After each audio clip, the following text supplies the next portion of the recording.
The McElroy brothers are not experts, and their advice should never be followed. Travis insists he's a sexpert, but if there's a degree on his wall, I haven't seen it. Also, this show isn't for kids, which I mention only so the babies out there will know how cool they are for listening. What's up, you cool baby?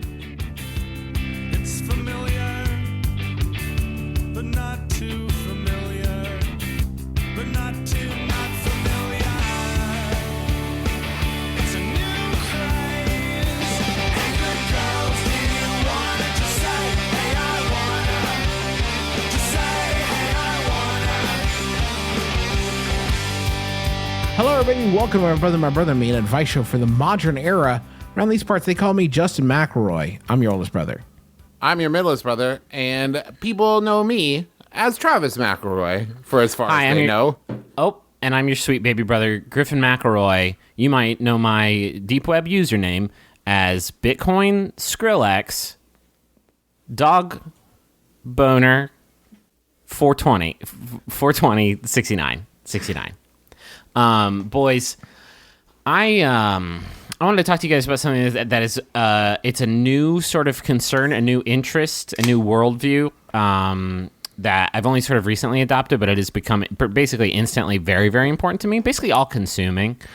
Because I don't know about how you guys feel, but like I've been looking at the success of our show and just the millions that we're making off of it, and I'm thinking about I'm trying to think about what we've given back. Just with the money, the money's fucking ours, obviously. But there's they'll get their cut with the estate tax, right? I think you mean the Barack Hussein Obama's death tax. You know, a lot of people forget about the Hussein. A lot of people do, and I think it's important. Anyway, there's a concern that I want to talk about, and I think it's a way that the three of us can really channel our power and use it for good, use our broad reach for good. I want to talk to you about a Twitter user who tweeted at me a little over 1 hour ago. And this Twitter user's handle is BubbleJug1. Okay. Uh-huh. Now, you may remember BubbleJug as being I'm going to put quotes, big heavy quotes, bold, all caps quotes, candy made by Nestle, part of the Hubba Bubba franchise. And it was bubble gum that came in a powdered form in a little nasty jug. Oh my God! Yeah, nasty jug. Yeah, You remember I the that nasty skank jug? You remember that skanky jug full of that basically gum dirt that you would put in your mouth and then keep it there like a chore until gum happened? It was like Space Age, the Dippin' Dots of gum. Yeah, it was certainly dipping because it was gum-based snus, and it was as delicious as that sounds. I would love to sing for you the ballad of Bubble Jug, this Twitter user who has at this moment 5 tweets, and the 5 tweets starts off just sort of a shot across fucking America's bow. It is time for the global community to finally put their minds toward a goal worthy of our genius. Hubba Bubba, bring back Bubble Jug. Just putting that out there. And then in a separate tweet, hashtags, bring back Bubble Jug and Jug Life. So they know they know exactly what they're doing here. By the way, if you take this segment as you're gonna fucking make revive Taste Station's Twitter account and start haranguing, it's not. This is a once in a lifetime lightning in a bottle. This was a perfect series of tweets. Griffin, can I recommend a name for the movement or for the group that's in the movement? I mean, Jug Life is already very good, but go ahead. Bubble Juggalos? It's very, very good also. Also very good.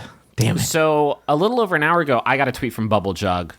It said, as a true visionary DM and father of digital monsters, you should get behind our movement to bring back Bubble Jug. Hashtag Jug Life. That's great.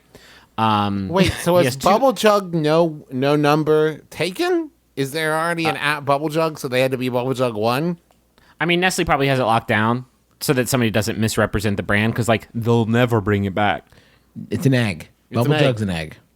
Is it tweeting mean things that Nope, nothing. women in the games industry? Nope. Take this, fucking Bazooka Joe. Bubble Jug has 2 other tweets, and these tweets are to 2 other people, and they are.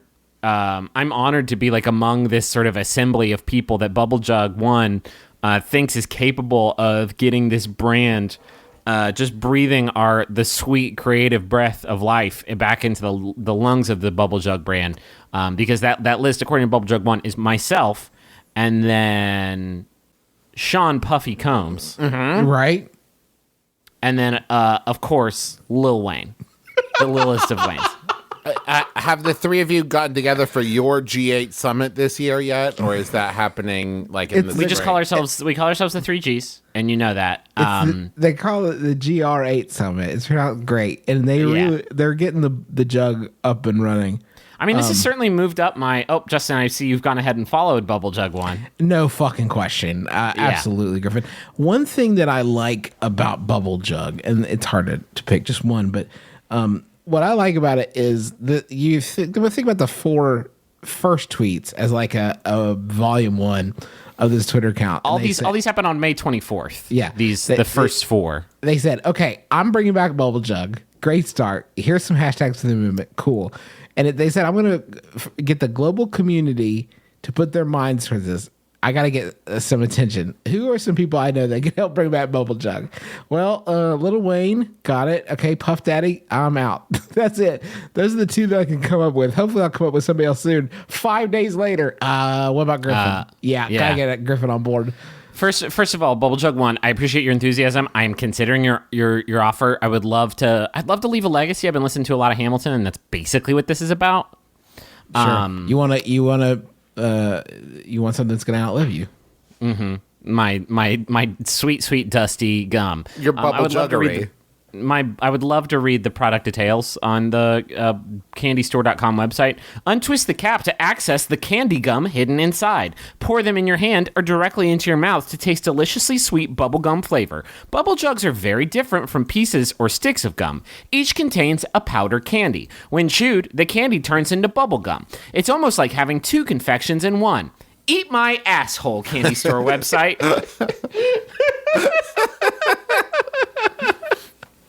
If I put the dust in my mouth and just thinking about that is like, I'm getting like shaky thinking about that sensation of the dust going into the mouth. The dust, that's the worst part. Once you get, it should say that on the Candy Store website. You're going to put the dust in your mouth, but eventually gum will be there where it wasn't. And like, it is an imperfect gum delivery mechanism, because essentially what we're talking about is I'm using my mouth to cook the gum up. Yeah. My mouth is a little gummy oven. Your mouth's the kiln from which this gum will be fused. I'm Jim Nestle. Lately, we've noticed that a lot of the sweepins left on the old gum-making floor have just been going to waste. Well, I said enough of that. Here's what we do at Bubble Jug HQ. We sweep up all these gum leavings, we put them into a jug, and then you make the gum. This is a task we endeavor on together. The jug's the thing, isn't it? Because they couldn't just make a little bag. We just sell Ziploc baggies full of bubble dust. Yeah, that's not great. So whoever thought of like, this is the worst idea for anything to ever go into your mouth ever. But somebody was like, well, if we put it in a fucking jug and we call it Bubble Jug and we don't advertise it. Do you think they had the jugs from something else? They're like, well, we had all these jugs because we were going to do like just jugs full of chocolate syrup, but like nobody wanted to buy that. Nobody wanted that because it sounds bad. Bubble Jug 1, your cause is true. Your cause is righteous. So and I want you to hang in there. Maybe, and this is just like, I'm not like an expert. I think like the change.org petitions are like that whole sort of idea is just, that's not really how the stuff works. But I will say that just one good starting point is to maybe tweet this at the people who made the terrible gum to begin with. Because they might have they are the ones who have their hand on the assembly line switch to reactivate the bubblegum protocols. They might be like the guy from the Rockefeller Explosion documentary where they're just like sitting on a warehouse full of bubble jugs and they don't know what to do with them because they don't think there's any demand for it. Exactly. This looks like fleshy sand. This looks like what came out of The Mummy in the movie The Mummy when he opened his mouth. It's what's left over if you bake Clayface. If you baked Clayface, when you punch a fucking putty right in the old Z and they disintegrate, they turn into Bubble Jug. Fuck this candy. I hope when you die, you go when you go to those pearly gates in St. Peter's there, he's got a pie chart and he makes you go excruciatingly wedge by wedge through how you spent your life minutes. And with this person, he's going to get to a slice where he's like, now we come to my tastiest slice of all. This is where you spent your life minutes making a Twitter account to bring back Bubble Jug. And I gotta tell you, me and the man upstairs, just everybody, were really big fans of this.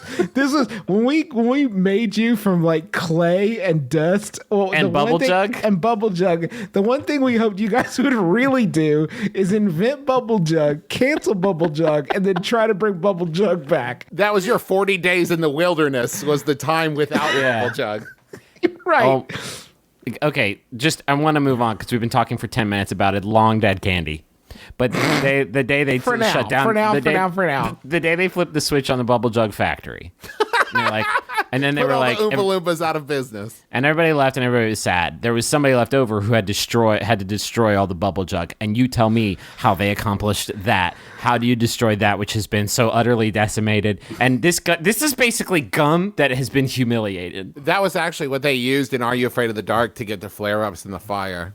Not a lot of people know that. That was powdered coffee creamer. Coffee cream. Well, shit. Okay, let's do a show.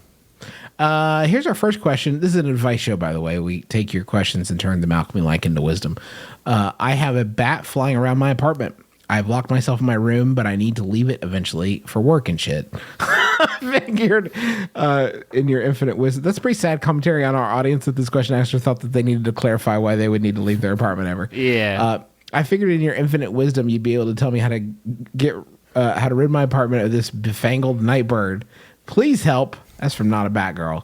It's actually befanged nightbird, but I love the term befangled.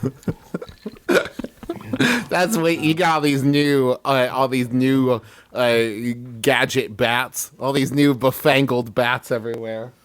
The one time I've had a bat in the house, our dad dressed up like a horseshit Batman in a windbreaker and a balaclava and like goggles and A tennis racket? Tennis racket. tennis racket, I yeah. thought it was a broom. It might have been a tennis racket. That I think he was dual wielding. he was dual wielding. Yeah, that was And his spec in college. he was swinging wildly at this thing, and I don't know if you guys remember what happened next, but our very old cat Sasha, who was like basically on her very last legs at this point, leapt vertical 2 feet off the couch, snatched that motherfucker out of the air and Yeah. brought it to its final reward. And the cat took care of it.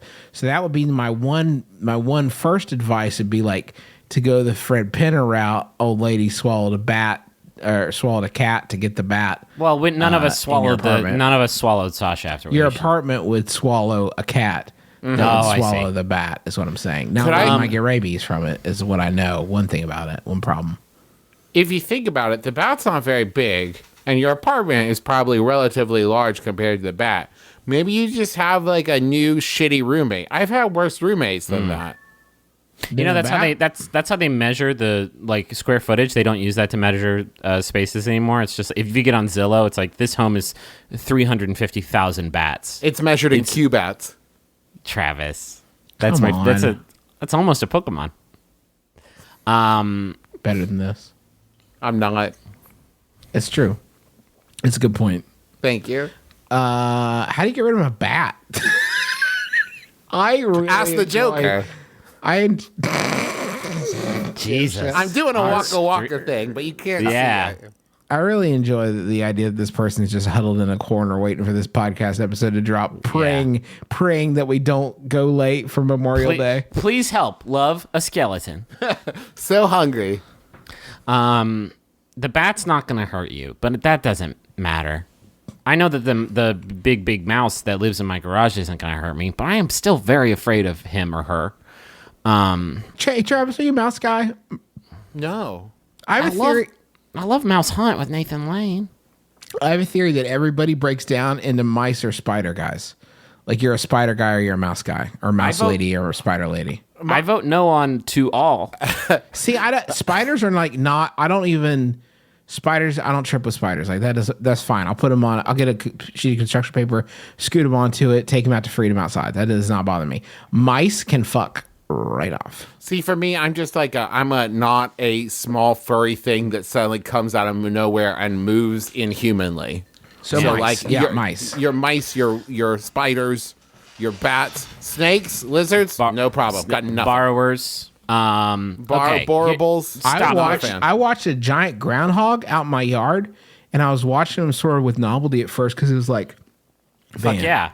that's awesome. Look at that big groundhog. I've never seen one of these. This is amazing. I'm looking at a groundhog, and then I had a moment where I was like, God damn it, it's a big rat, and I fucking flipped. Can you imagine if Justin saw a capybara in the wild?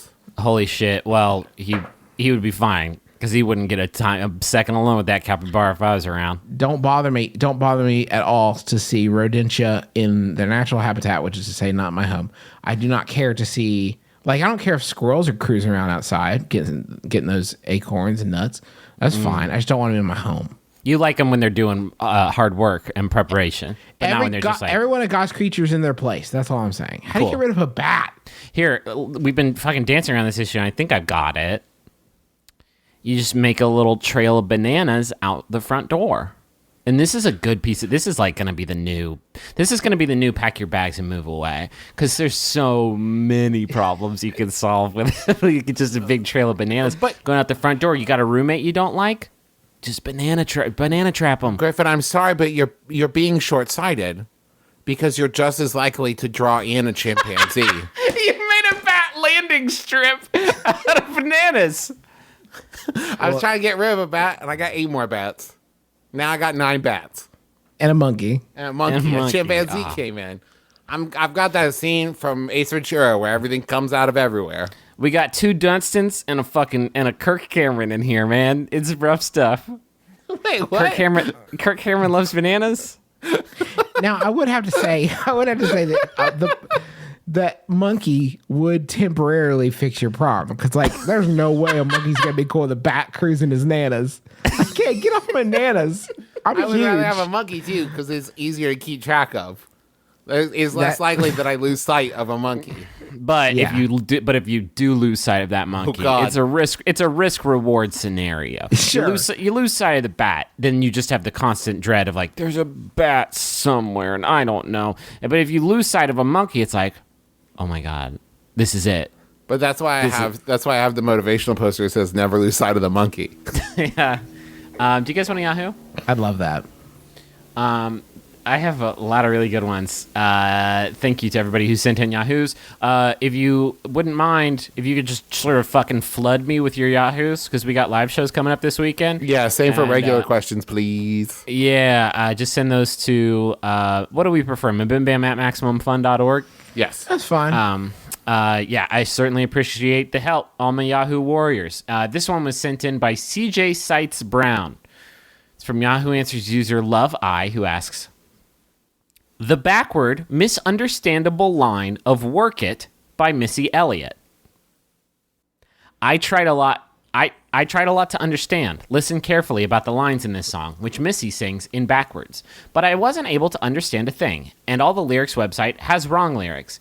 What does she say when she sings, is it worth it? Let me work it. I put my thing down, flip it, and reverse it. Question mark, question mark, question mark, question mark, question mark. Can I just say how fucking bold it is to be like, I don't know what it is, but I know that these lyric sites are wrong? Yeah.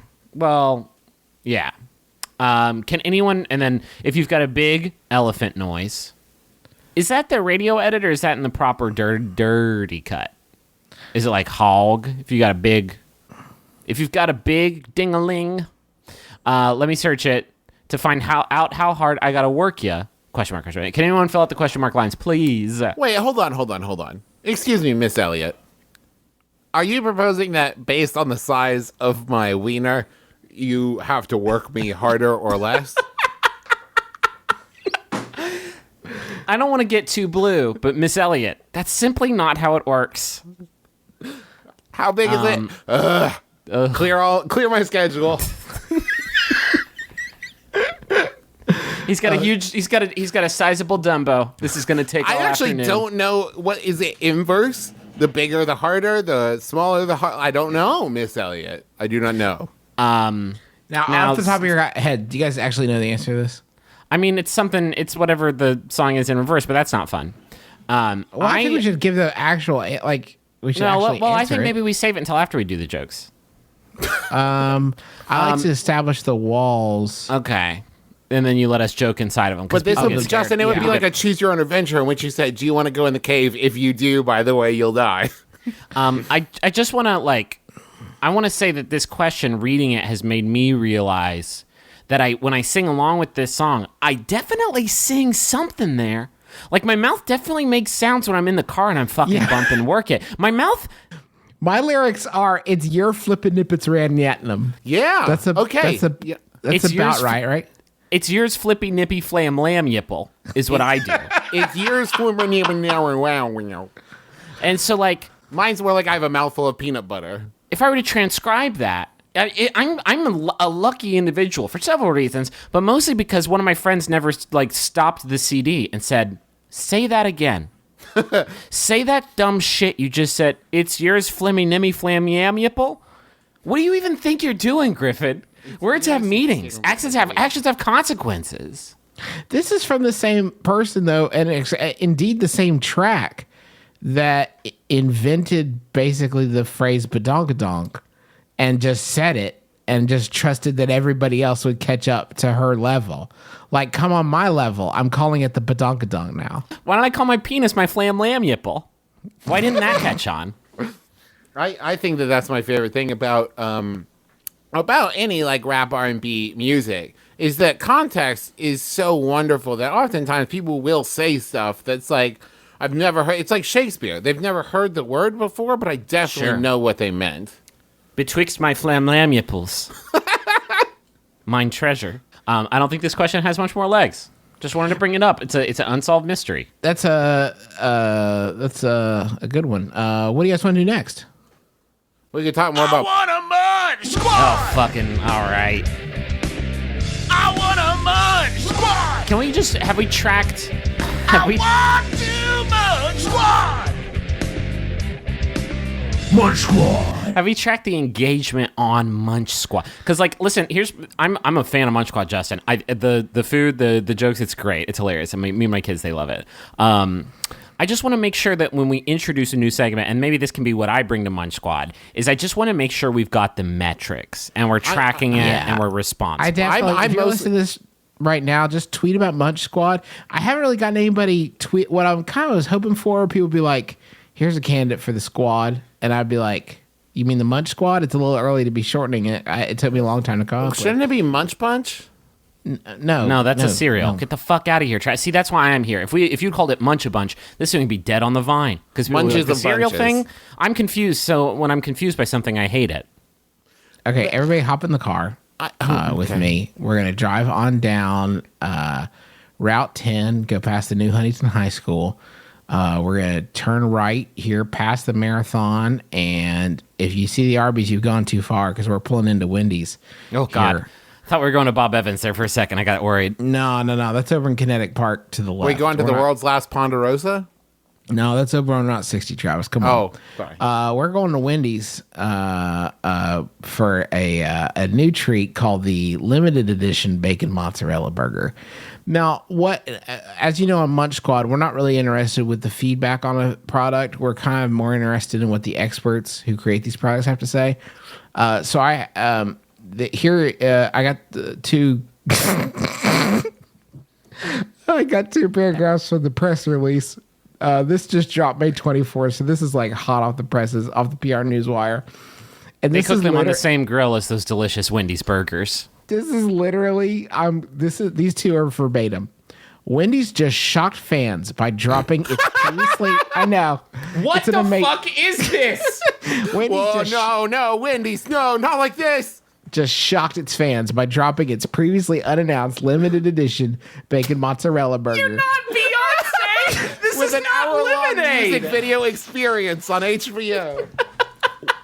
What is sure to be a chart topper on its long list of hits. Chomp Tomper. A chart topper. Oh, This is long gonna list fly of hits. straight up the iTunes burger charts. I'm going to tell you guys about the burger, and then we'll get a quote from Kurt Kane, Wendy's chief concept and marketing officer. The masterpiece plays tribute to Wendy's biggest, most classic stars, like thick-cut applewood smoked bacon and fresh, never frozen North American beef.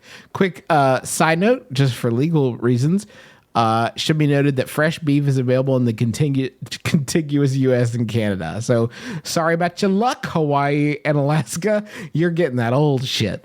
However, Wendy's bacon mozzarella beef. That aged beef, classic aged, always frozen. However, Wendy's bacon mozzarella burger puts a new spin on things by collaborating with flavors such as creamy. What? Hold on, what? That creamy flavor. With creamy sweet notes of natural mozzarella cheese. Mozzarella. This harmonizes with sliced red onions, spring mix, and a garlic parmesan cheese spread, all tied together. I know what you're thinking. Man, I really like the cheese on this burger. Can we get a cheese spread on here too? Indeed you can. All tied together with toasted garlic brioche bun. The burger redefines a genre we all thought we knew. And this hit is only available for a limited time. So in the two things, first thing is that in the marketing of this product, there's some key art here that is supposed to advertise this product.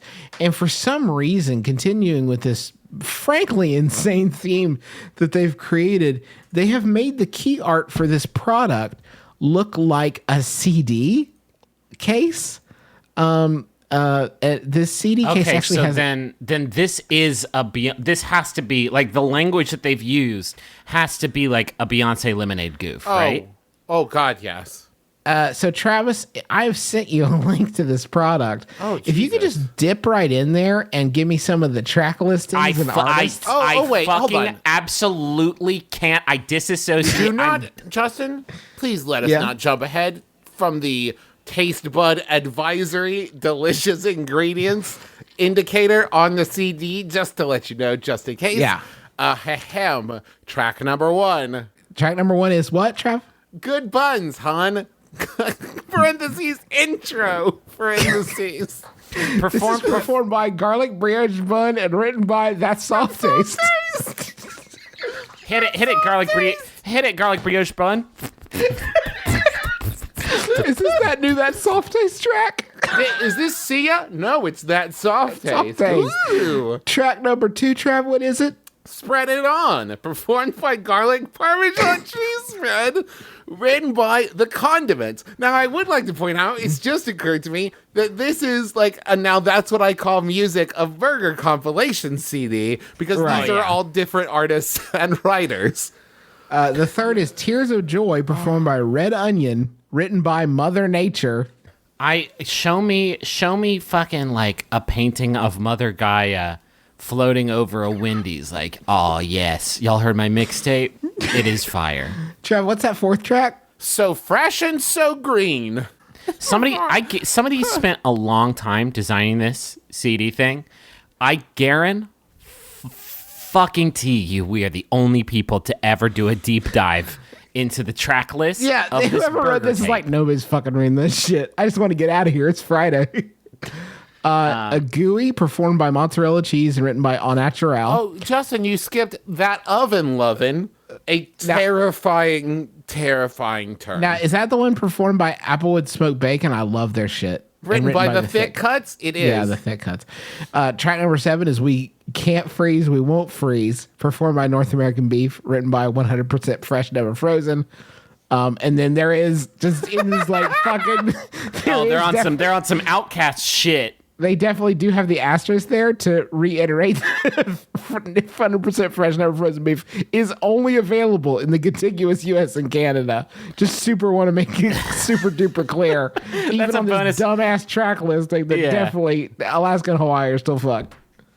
And then, so what you don't see on here is there's the 3 Burger Time, just the skits that they do in there. Just like break things up, add a little bit of narrative to the CD. Yeah, some fun. They got Chris Tucker to come out and just like do some skits with them. And there's a Good Buns outro. And it was also written by That Soft Taste, kind of aping his own shit. Here's the quote from Kurt Kane. The bacon mozzarella is a cheeseburger lover's dream.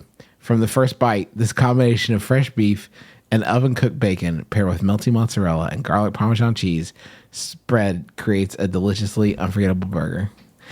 Kurt's work here is a little underwhelming. I'd like him to get with the whole pastiche. Hey, Kurt, can I talk to you real quick? Do you have a second? Yeah, what is it, Dave?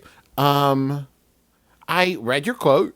It's lovely. It's great. We're kind of doing a whole, like, we're dropping it's like a Beyonce thing, like with the album and the thing. Could you fucking get on board for 1 second, Kirk? Kurt's original quote was like, I didn't want to do any of this. It's a fucking burger with cheese and bacon on it. Is your mind blown, America? You've got what now? Reinventing the genre. They are, in fact, they say it. They say they're doing that. They're doing that. They said it. Hi, this is McDonald's. How can I help you? Hi, I just want to tell you, I need you to take all the burgers that you've already made in there and put them in the fucking garbage can. Because Wendy's just blew up the fucking You've game. never even thought about putting bacon and cheese on your burger. But we do this. idiot. Goodbye. Hey, it's Ronald. It's Ron. Shut it all down. Shut it all down. We're fucking idiots. Throw it out with the bubble jug. Set it on fire. We're done with all the dumbass burgers we were making. What were we thinking? I'm so embarrassed. Someone made this. It does look good though. I mean, it looks like an alright burger. I think I'm gonna maybe eat that shit. this was very good PR. Obviously, Sure. It got feel us like- talking. I feel like the first episode of Munch Squad really got me into the idea of foods that would definitely kill a dog or a child if they got their hands on it. And I don't think this burger would do the job as much as a fried chicken taco would. Although I don't know, there is a lot of mozzarella on here. There's a lot of mozzarella and then the sauce on there too. It's like a lot of levels. Is that how it is groundbreaking? Is there when you're coming up with a mozzarella-based recipe, is there a number that represents how much fresh mozz goes on it? And in that number, the like scale is like 1 to 6. And then Wendy's is like, we need a new burger. And it's like, well, what if we just took the mozz scale and just like threw it the fuck away and we did like 15 or 16? They're like, that would change the game. Because I am looking on this and it is a gooey baby. That's the 9th track. I went to Wendy's Facebook page to see if I could find some more information about this fucking jam, and it's literally all yoga videos. I don't really know what they're doing. I don't know. It's just pictures that their fans have posted, and it's just their skeletal bodies after they ate one of these and were just completely destroyed by how mind blowing. Oh my god, they've done it! I'm gonna call Wendy's right now and congratulate them. Okay, so let's hear what he said.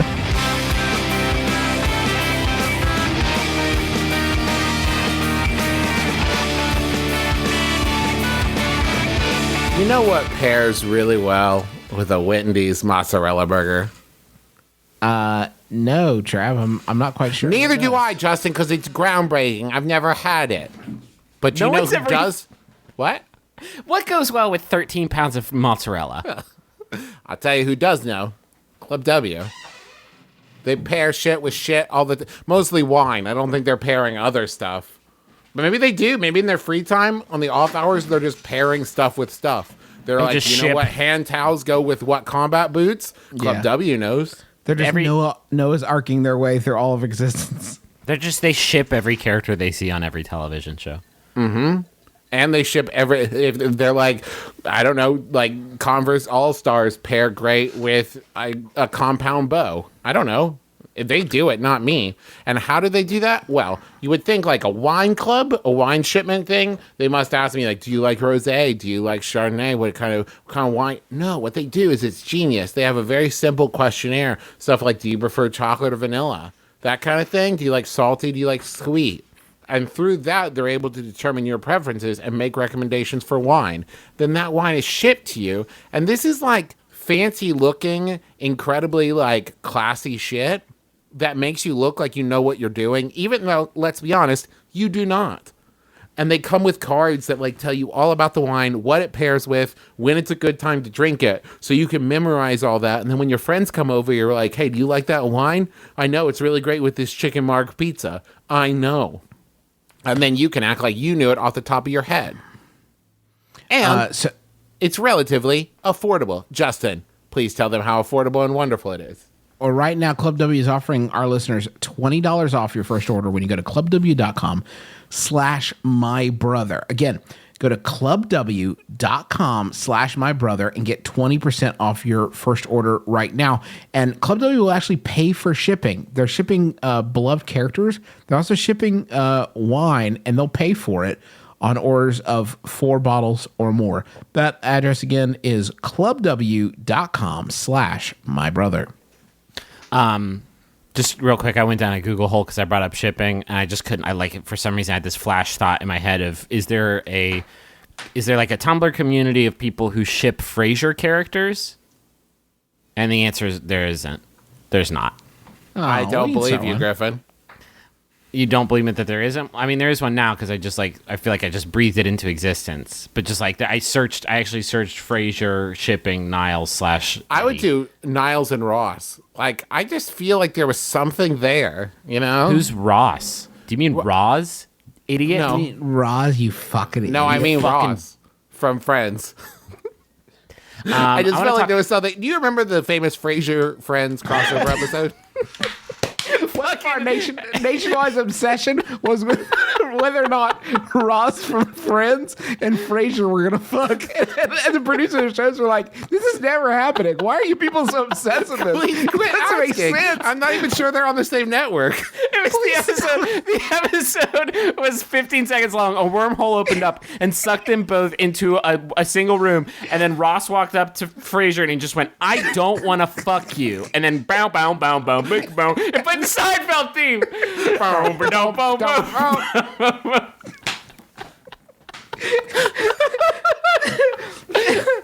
I don't want to fuck you either. Back, bow, bow, bow, bow, bow, bow, bow, bow, bow, bow. I want to tell you about some underwear I'm wearing right now. They are MeUndies, and you just can't stop thinking about. Hi, is this People? Hi, is this People magazine? Yes, it is. Hi, this is David Crane, creator of Friends. Could you do me a favor and please stop putting pictures of Ross from our show and Frasier on the cover of your magazine with a big question mark and pictures of kisses? Because it's not happening. I'm over it. We're all really over it. It's not happening. I don't know how this got started. It's never happening. Hi, it's me, David Angel. Could you keep putting, creator of Frasier, could you keep putting those pictures on? It is doing gangbusters for our ratings. Thank you so much. That explains why everybody's watching Frasier, because they kept watching for Ross to show up and fuck him. Everyone's favorite friend, Ross, is he going to be on here? It's the new will they, won't they, can they? Because of the dimensions. What? Because they're two men, Justin. You're unfucking believable. I have a sponsor here. It's MeUndies, and it's underwear I'm literally wearing right now because they're the most comfortable, most wonderful underwear in the universe. They are soft. They breathe real nice. I was on a plane today. I try to wear them on a plane whenever I can because they don't bunch up and get all yucky. It's made from a sustainably sourced modal fabric that's twice as soft as cotton. Just nothing can describe how good they feel. MeUndies is dedicated to providing the world's most comfortable underwear. If you don't love your first pair of MeUndies, they're free. No questions asked. MeUndies has dozens of styles and limited edition prints to help you make a statement with your underwear, whether anyone can see them or not. Shipping is free in the U.S. and Canada. You can save up to $8 a pair with the MeUndies subscription plan. Get the subscription or a single pair. Get 20% off your first order if you just go to MeUndies.com/mybrother. Again, that's MeUndies.com/mybrother. 20% off your first order. They're really, really great. I guarantee you will not regret getting these underwear and putting them on your body. I have got a Jumbotron message, and it's for Mike and Allie, or Mally, as I like to call them. And it's from Chris. And Chris says, "To my dearest friends, you have been my closest friends for over 10 years now, and I want to congratulate you on your nuptials with the help of the dulcet tones of the McElroy brothers. From our times in Peterborough at PR13, was that like their training camp, to Toronto and everywhere else, thank you for being a friend and for letting me be a part of your lives and your wedding." That sounds nice. What is Really nice. PR13, you guys? It's definitely some sort of secret underground laboratory. Maybe a public school, probably. No. No, it's definitely. Then it would be Omega called virus. like the Alexander Hamilton School for the Gifted. Okay, that's true. Probably true. I think they were developing the Andromeda strain, and fucking. You ever look up in the sky and you see those white like straight lines up there? Those are called chemtrails, you guys, and they're no joke. Okay. They're serious business. What And do I they think- do? Exactly. What do they do? I think Chris, Okay. Mike, and Ali owe us an explanation. What are you hiding? What are you hiding, Chris Mike and Allie? And what aren't you hiding? I've got a message here for Cade, and it's from Grace. And Grace says to Cade, "Happy birthday! Wishing you a steady flow of creative energy and drive this year. Thank you for being a wonderful partner and housemate, and for introducing me to the McElroy family of products. I love you, and so does the cat, to whatever extent a cat can feel love. So not very much." I like that. I like that they said that, like, as much as the cat can, it is. Like, we're not going to say that the cat's not feeling love. We just don't know what level of love the cat might be feeling. They need a flow of creative energy and drive. We're going to give them that blockbuster $1 million idea right now. Griffin, say any word. Go. Jungle? Now, Justin, say a word. Please say Bungle. two. No, okay, Jungle Bungle's very good. Damn it. Okay, Jungle Bungle Pants. Go. Oh, no, you shouldn't have added the pants to it. Jungle Bungle was perfect, Travi. Jungle Bungle's great. But Radis- then we don't each get to say a word. You can't take my ability to say a word away. Travis, listen, just put an exclamation point in there. Okay, Yeah. great, yeah. Jungle Bungle 2. The sequel to Jungle to Jungle, which I know it's fucking confusing, guys. Hollywood. Because the 2 was already in there? What the fuck, Jungle 2 Jungle? Jungle Bungle, exclamation point 3. The second Jungle to Jungle movie starring Tim Allen again. I got a message for you, the listener, and it's about the Useless Majors, which is a scripted narrative podcast following a group of recent college graduates who, after an accident involving radioactive diplomas, receive superpowers based on their majors. That's a fucking good idea for a thing. Great fucking premise. I'll just, Cade, take that. Do that one. As evil forces conspire to take over the world, our heroes have found themselves working at the mall with the help of robots, witches, ghosts of U.S. presidents, and other crazy characters. Can our heroes save the day? That's good. That puts suspense right in there. And you could subscribe to the Useless Majors podcast on iTunes, or you can go to uselessmajors.com and you can subscribe there.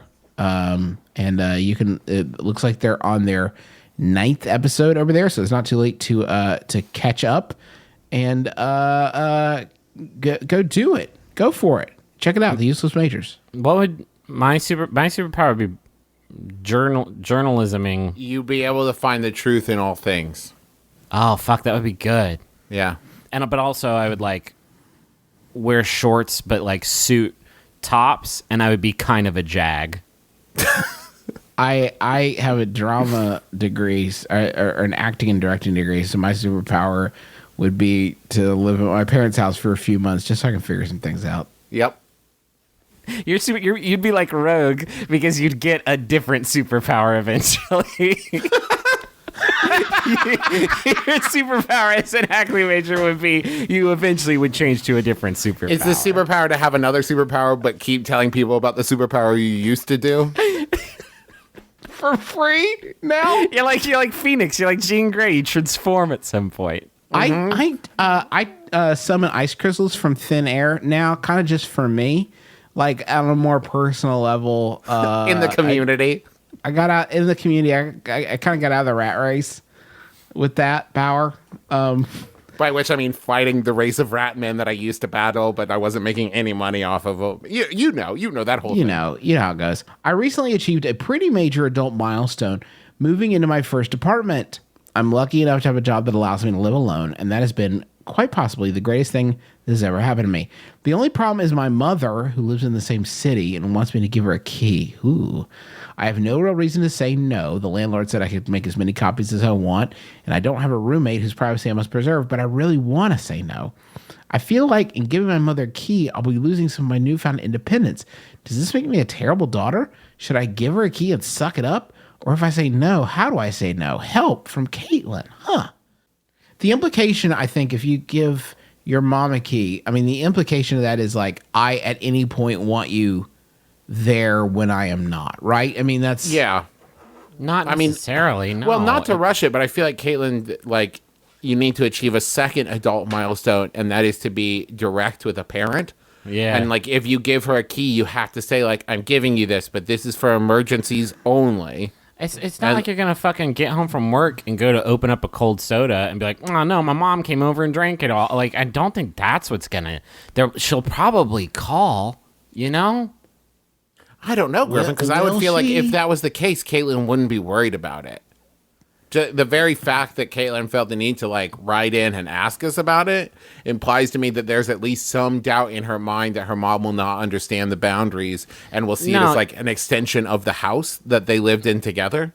The fact that I guess the fact that you like have to think about this, like you gotta, a door is a good boundary. A locked door, that's a good boundary. But there's better ones you can establish sort of in the immaterial space in your relationship. And those are also very important boundaries. But That's don't what I'm lock thinking. don't lock those up. I've been think- Dr. Phil. I think that's by saying something along the lines of like, this is for emergencies only. And then if she abuses that, you can say, I told you that that's an invasion of my privacy, Mom. Like, I told you that this was for emergencies only. Please don't abuse it. But if you aren't direct up front, you don't have any case later.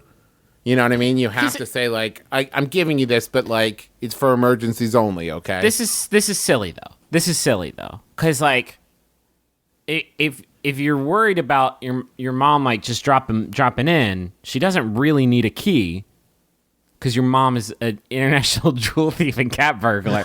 No, she'll just like come over. It's like knock on the door, and you can be like, "No, I don't want you to come in." Like Ooh, that's not an excellent how, point. Yeah, the key is not the thing. The If your boundary's fear the is thing. in doing it, just like you giving her a key is somehow giving up some. Let me tell you, someone who's lived in a lot of apartments, I'm always glad when someone has an extra key. When I lose my key or lock myself out, or I need someone to like go take care of something when I'm like out of town. Yeah, You need my TP. mother-in-law didn't have a key to our house for a while, and then when we needed her to feed our cats because we got a flight canceled or something, she ended up having to shove turkey slices through the mail slot, which is not great for cats. She Oh never my stopped. god. She's still doing it to this day. You've ruined the idea of the mailman to your cat. Every time your cat hears the mail come in, it's like, oh boy, another turkey delivery Oh, for hell me. yeah. I have a fucking good answer to this, you guys. You ready? Yeah. Yes. You're gonna love this. Fake key. Jesus. Give her a test? key that doesn't work in the lock, and then if she tries to break into your house when you don't want her there, she'll have to say to you, "Hey, that key didn't work because I was trying to break into your house." You'll never hear about it.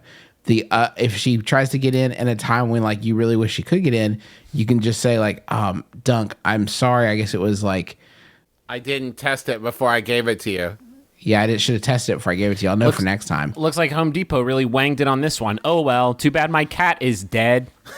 This was a bad prank on myself and my cat. Sorry, cat. Do you guys want a Forever. Yahoo? Sure. We crushed that one. We deserve a little treat. This one's just for us. This was for us. You got to do one for them and one for you. That's the Hollywood way.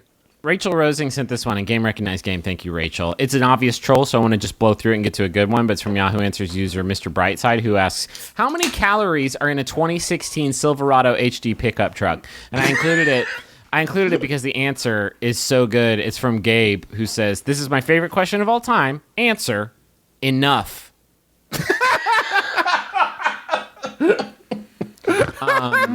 This one was Nice Yahoo sent in. Answers. This one was sent in by Lindsay Waterman, though. Thank you, Lindsay. It's by Yahoo Answers user Sarah, who asks, what is the cutest way to cuss? We are really going to earn that explicit tag with this segment, I feel like. Put the kids to bed. It's about to get blue. Oh, bubble jugs. Dude, she had the choicest bubble jugs. Did you check out Fucking the love bubble it, dude. jugs on her? I So respect fucking them. juicy, dude. I Wait, are love you them. suggesting that Pauly D voice is the cutest way to cuss? Let me try again. I was trying to do baby Polly D. Yeah, I need to do refine more this baby, character. less Pauly D. Yo, dude, she had the biggest bubble jugs. I loved them. It's me, baby Pauly D. Gin chip. Gym tan laundry nap. GTLN. Ta-ta for now. I love Tigger. I made boom boom in my diaper. Look at it, Jugs. Made a boom boom.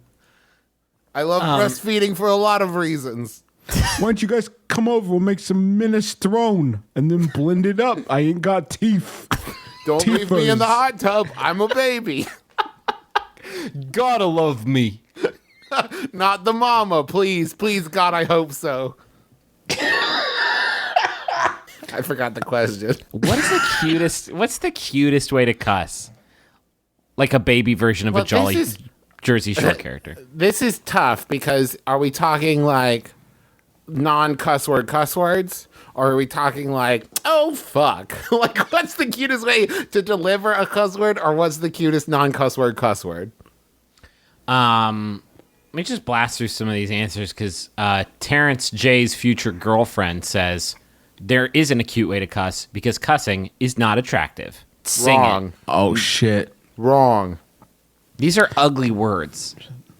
But when someone can really like stick the landing on a good curse word, aren't you like, damn, that I felt that from over here. When my baby drops a popsicle on the ground and she looks at it and she gives it the perfect amount of breathing room and then just says, shit. That might actually be it. It's actually like a really cute way of cussing because like I don't care. Like I don't care if she cusses. She's a baby. She'll just drop it on the ground and look at it and go, ah, shit. I don't like when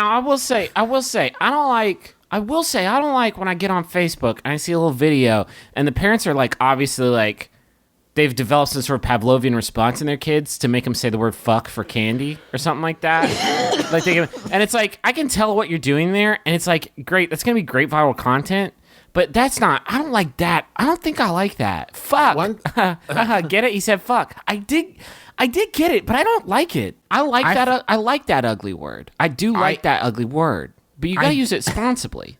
My problem with children and cussing is that I think the exact age at which I will probably need to teach my daughter restraint in profanity is the exact age where she'll look me fucking dead in the eye and say, "You make your living saying dick into a microphone. Get out of my fucking face, old man." What? I was just thinking about this, and this is weird. Nobody really says the word bastard anymore. Saying it feels weird. When I say it, I feel like Christopher Guest's character in Waiting for Guffman. You're bastard people. You're just That's bastard. what you are. You're bastard bastard people. There's nobody said, like, there's other words that have substituted that. Like, you're a piece of shit. I think part of what has ruined it is Game of Thrones, because bastard, we are reminded, has a very literal meaning that show uses quite literally. Like, it's not a generic, it has been reclaimed by real bastards. Everyone say it. Bastard. Bastard. It sounds, maybe it's got turd in it. I don't know what it is, but it's maybe we bring this week. It's all bastards and bubble jugs. That's what we're bringing back. Bastard. It's getting really worried we weren't going to have an episode title in there, but I think bastards and bubble jugs might do it.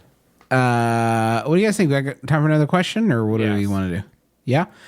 One of my coworkers recently invited me to celebrate her impending. Actually, you know what? Before I read this, Travis, what's the best one that we haven't done yet? That one. Okay. One of my coworkers recently invited me to celebrate her impending marriage with a day at the spa. This would be fine, except that this particular spa requires all patrons to be completely naked at all times. Oh, nice!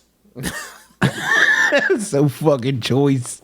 I see all these boobies walking around. I'm like, lunch. Get out them bubble jugs. Get them bubble jugs out, mommy. Are you my mommy, by the way? I meant to ask. I'm so scared. I'm so scared. All the lights are so bright. Other people. Loud noises. Loud noises. My mommy went around a corner and she stopped existing. Yo. Other people who be attending this get together include our boss and her husband and my coworker's fiance, who is in his 70s. My coworker and I are both in our late 20s. I want to support my friend, but I could live without exposing my business to all and sundry. Is there a way to make this less awkward? If I don't go, do I risk being alienated at work because I'm the only one who hasn't seen everybody's junk? Okay, wait. Okay. Any advice to be appreciated? That's from Can I at least get a towel in New York? I was so ready to tell this person, like, just don't go. Like, you're an adult and you don't want to go be negative about it. But then they made the point that what if everyone's standing around the office on the following Monday having a good laugh? And you're like, hey, what are you guys laughing about? And they're like, you wouldn't understand. You didn't see Todd's penis. Like, Todd's penis becomes the office in joke. Yo, Todd, how's that weird ball? you got me again. Wait, what's up with this ball? Don't worry about it. Don't worry. Don't worry about it. You really had to be there and see Todd's ball. What the fuck's wrong with you asking a question like that? I'll see Todd's ball now. No, it was the context. Like, Todd, get your ball out right now. I'm sick of you guys holding Todd's ball over my head. He's very flexible. I'll give you that. And you're all very strong to lift Todd's ball all the way up there. Thanks. But It's there, but then I turn around and he's covered it, and I'm sick of it.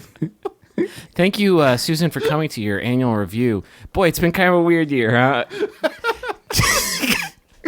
thick document this year, huh, Susan? Kind of a weird one, kind of wacky. It just seems like it's a back and forth of HR complaints. You and Todd and you. It seems endless. You need to let go of this whole Todd's weird ball thing. Yeah, but like, what is it? We put this one into arbitration, and they have actually sided with you. Todd, get that nut out. I need to know it's a telltale ball. I need to know about it. It's driving me crazy. I wonder if when these people are back at the office and if it's just them in a meeting, do you think it crosses their mind like, why are we wearing clothes? Why are we wasting our time here? It's super okay, casual right? Friday. This is super duper casual Friday. First, I mean, the good advice that's going to help get you through this is just like, close your eyes, repeat after me. I'm just hot tubbing in the Japanese style. They don't let you cover up your ding dong over there. And you don't know it's weird to be in a place where you don't understand the language and you know just the baseline of the cultural norms, and then you are also put into situations where there's just everybody. It is just a brain convention. You know what I mean? You know what, Griffin? You have changed my mind, because I joked at the beginning that you should just not go, but like, it's not like you've been invited to an eyes wide shut orgy. Like, everyone's just going to be naked. It's going to be okay. Maybe you should just go and expand your perception of like humanity and like the human body. No, the human body's beautiful, but I'm not. I get that like some people are uncomfortable with this. Truth be told, I was wicked, very wholly uncomfortable with the wholeness of my being. I just thought I'd try it because I was in Japan. I don't think I would do it if I was just like in some spa in New York State. But I think if you get that in that mindset, it might help out. Yeah, but that's what I'm saying. It's like, I don't think it's going to hurt you. It's the coworkers. This is the bad thing. I don't think it's the being nude around other people. Like, fuck that, whatever. It's the being around the coworkers. I'm thinking about it now with my coworkers. Like, that's gonna be an uncomfy Monday, isn't it? Like, if I was Garfield, I would hate that Monday extra. But what if it's most. like the biggest team building exercise, though? Like, you think, like, oh, this is going to be so uncomfortable Monday. But actually, Monday is the first time you finally have the confidence to, like, tell Derek that you don't like when he listens to NPR in the morning because you're just trying to, like, warm up and have some coffee. And he's, like, blasting Car Talk or whatever. I take that back because Car Talk is amazing. But maybe it's the first time that you feel comfortable saying something because you've seen his butthole. Just because you've seen Derek's butthole, you can finally be like, oh, fuck Car Talk. Oh, God, that feels good. Derek, your butthole gave me the confidence I needed. Thanks for getting that bad boy out. We've got nothing left to hide from each other, Derek. I hate Car Talk. Nobody hates Car Talk. Nobody hates especially- Car Talk. It's so I good. I don't know what to tell you because like this sounds. I would get in any spa anytime I'm offered a spa, a trip. I take it every time. I treat myself. I don't know if I've talked to you guys about this. I treat myself to a massage every month. I found a little massage place nearby. It does them pretty cheap. Get an hour, deep tissue every month. Just do a little something. It's like the detective guy from Twin Peaks said in that one scene where you got to do something for yourself every day. And for me, it's once a month, and I get a massage. So treat yourself to that. Enjoy the experience, the luxury of that. But I don't know how you get past the fact that you're going to see your boss's 70-year-old balls. I'll tell you, girl, I think this is the question you got to ask yourself. Are you okay with 70-year-old balls? Are you sitting there thinking, I would go, but I'm afraid it's uncomfortable? Or are you thinking, I have 100,000% zero interest in going? Like, Yeah, good question, you're- Trav. Yeah, if it's just like, you know what, I would go, but I'm afraid it's going to be uncomfortable, you should go. If you're like, I do not want to go at all, you have complete autonomy over your life. Do not go to that thing. It's not. It's going to. You've just pitched a scenario where there's a chance it won't be uncomfortable. And to me, I just like to play that scene out where you come out of the dressing room nude in the spa zone, and everyone's just like, "Yeah, cool." Everybody sees your boss and they're like, I love how old it is down there. I like how mature and wizened it is. Greg, I've never seen one like that before. Neat. Have a seat next to You me. did great with your testicles. Neat balls, Greg. Those testicles are basticles. Sit on down. But be careful. But be careful, you don't want to belvedere yourself. At 70, the leading causes of trauma is falling. It's just falling down. But the other one is belvedering. I'd like for you both to read these pamphlets. I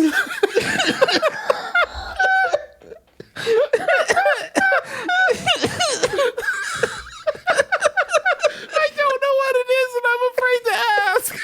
The worst part is at that age, if you sit on a roll, they'll just pop like like an overripe grape, just like, and you'll hear that noise, you'll know.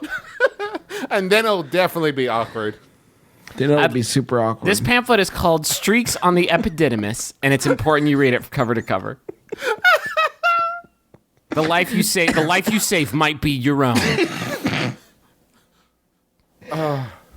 So this has been our podcast, my brother, and me. We hope you had fun. Got the little checklist here. I'm checking epididymis off it. Said that on the show. Okay, here we go. Guess what? We're coming this weekend to New York and DC. Tickets to that are sold out. But if you're coming to those shows, get fucking ready to get weird because it's gonna be fun. But guess what? Even more. Guess what? Even more. Got more shows. What? July the 15th and 16th, the three of us are going to be performing in Boston at the Wilbur Theater because Boston asked for it, so we're making it happen. Now, Justin. Rest of the country, I get it.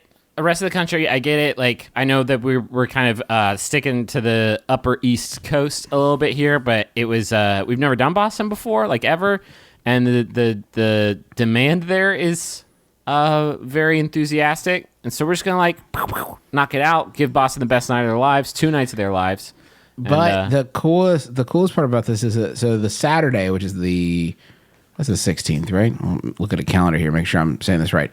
On the, well, that can't be right. On the 15th and 16th. The 16th, we are going to be performing my brother and me. I've heard at of the that Wilbur podcast. Theater. Yeah, it's this one. And Travis, what's the link if people want to buy tickets to that? That is bit.ly/MBMBAM Boston. All lowercase. They will go on sale very soon. They will go on sale Wednesday at noon Eastern. and that's going to be at the Wilbur Theater in Boston. Those tickets will go on sale. What did we say just now? Wednesday, noon Eastern. So Wednesday, June 1st, noon Eastern time. And those are going. Okay, let me put it this way. Our show in New York was at a slightly larger venue, and it sold out in 2 hours. So please, or like 3 hours. Please don't sleep on that. Please, if you want tickets, just buy them and come because it's going to be fun. Now, here's the crazier part. The day before that, on Friday, we're doing our first ever publicly attendable live episode of The Adventure Zone. We did one at LA Podfest that was only available if you were attending Podfest. It was crazy. It was a crazy good time. And now we're opening it up to everyone in Boston and the surrounding area. I mean, My Brother and Me is fun, but the Adventure Zone is going to be a visual spectacle. There are costumes. That's all I'm saying. There are costumes and props. and there's a very good chance that our dad will be there because he's like in it. And there's a great chance I'm going to be like super nervous. You don't want to miss that. And if you have any interest in that, if you're like, it can't, like, I cannot foresee live Adventure Zones being something that we do a lot. So, like, Yeah. if you can get there, please get there because there will not be a lot of opportunities in, like, all of your life. It's a to do really this. hard. It's a very, very difficult show to do live. Super duper hard. So we don't do them that often. I'm excited to do this one though. I've got a great idea for it. And those tickets are available at bit.ly/Taz Boston. That was all a hint. lowercase. That was a hint, by the way, about what the episode will be about. I see. We're also working on a deal. So each of those, the tickets are, I believe, $26 total or $26. And we're doing the +1 thing again. So one of those dollars will be donated to a charitable cause. But It's called Branches. It's a domestic violence shelter here in Huntington. we're working on a deal where you can get tickets to both shows for $40 total, but there will be a limited amount of those, I think 250 total. You can get the combo tickets at bit.ly/Boston combo, all lowercase. And like I said, there's a limited amount of those. You can still buy tickets to both even after those have sold out. But if you're looking to maybe capitalize on the fact that we're doing two shows in the same town back to back, you're going to want to move on those combo tickets pretty quickly. Now, the Boston combo is also my favorite sexual act. And let me describe to you what goes into it. I'd rather we didn't. Thanks to John Roderick and the Long Winters for the use of their theme song as a departure off the album Put in the Days to Bed. Like we said earlier, we've got those live shows coming up this weekend, so please send in Yahoos and questions and label them DC and NYC in the subject line. And we're going to have, audience questions, live audience questions. So start thinking about what those questions are going to be. One rule, of course, no bummers. Yeah.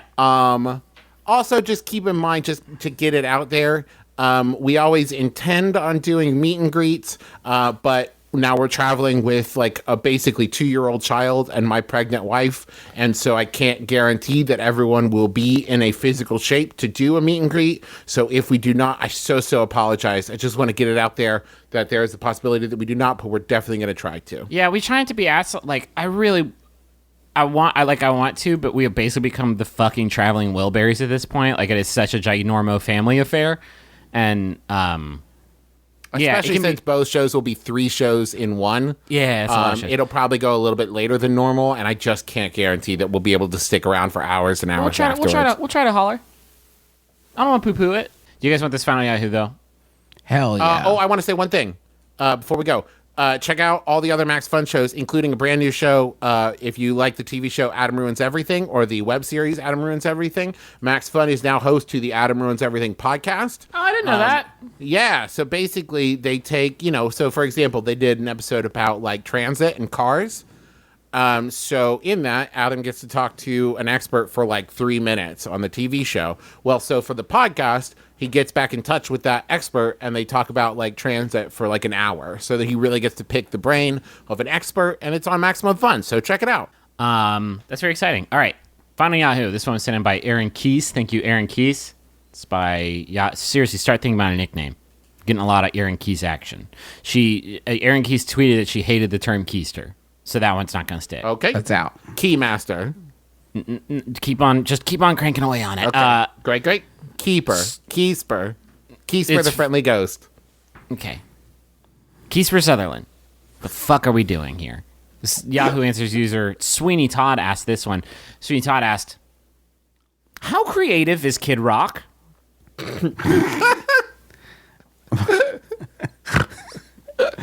I'm Justin McElroy, and the Bacon Mozzarella Burger is available in Wendy's now. I'm Travis McElroy. Happy Memorial Day. I'm Griffin McElroy. 420 Blaze It. Fuck. Kiss your dad's crown lips.